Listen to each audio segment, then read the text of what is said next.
कधी वाटतं की सगळ्यांपासून दूर जावं आणि बसावं नुसतं आकाशाखाली. ती बसलेली आहे अगदी तशीच, काहीही न बोलता आभाळाशी बोलते आहे. कधी कधी उत्तर सापडत नाहीत, पण आभाळाकडे बघून मन मात्र हलकं होतं. मैत्रिणींनो, ही पेंटिंग शेवटपर्यंत नक्की बघा, कारण ही पेंटिंग जेव्हा पूर्ण होईल तेव्हा तुमचं मनही शांत झालेलं असेल.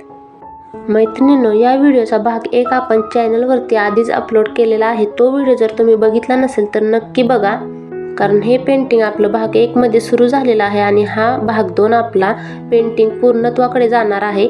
तर तो भाग बघायला विसरू नका. आणि आपण एक नवीन उपक्रम सुरू करतोय, तो म्हणजे ज्या मैत्रिणी आपले व्हिडिओ खाली सुंदर कमेंट करतील त्यांचं नाव घेऊन त्यांना मनापासून धन्यवाद म्हणायचं. तर मी धन्यवाद म्हणत आहे. मागच्या व्हिडिओमध्ये ज्यांनी कमेंट केली त्यांचं श्रुती बोंगाने या दीदींनी खूप सुंदर कमेंट केली आहे. ती अशी आहे की अर्धवटच पेंटिंग आहे तरी इतकं सुंदर दिसतंय आणि पूर्ण झाल्यानंतर किती छान दिसेल. I am waiting for part 2. मी मनापासून तुमचे आभारी आहे इतकी सुंदर कमेंट केल्याबद्दल.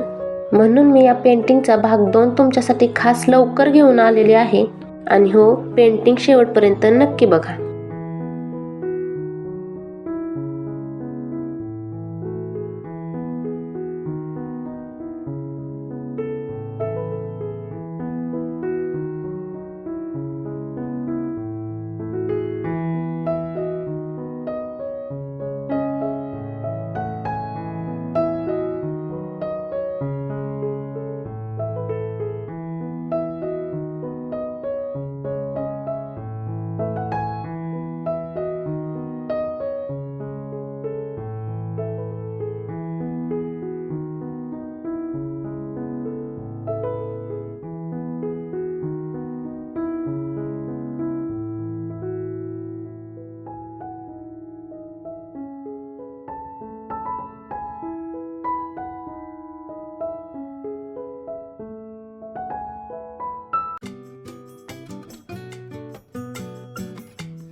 तर मैत्रिणींनो, आज आपलं खऱ्या अर्थाने हे पेंटिंग पूर्ण झालेलं आहे. पेंटिंग कसं वाटलं हे कमेंटमध्ये नक्की सांगा. आणि तुमचं मन या पेंटिंगकडे बघून शांत झालंय का हे मला जाणून घ्यायला आवडेल. व्हिडिओ कसा वाटला हे सुद्धा सांगायला विसरू नका. व्हिडिओला लाईक करा, शेअर करा आणि प्लीज चॅनलला सबस्क्राईब करायला विसरू नका. धन्यवाद.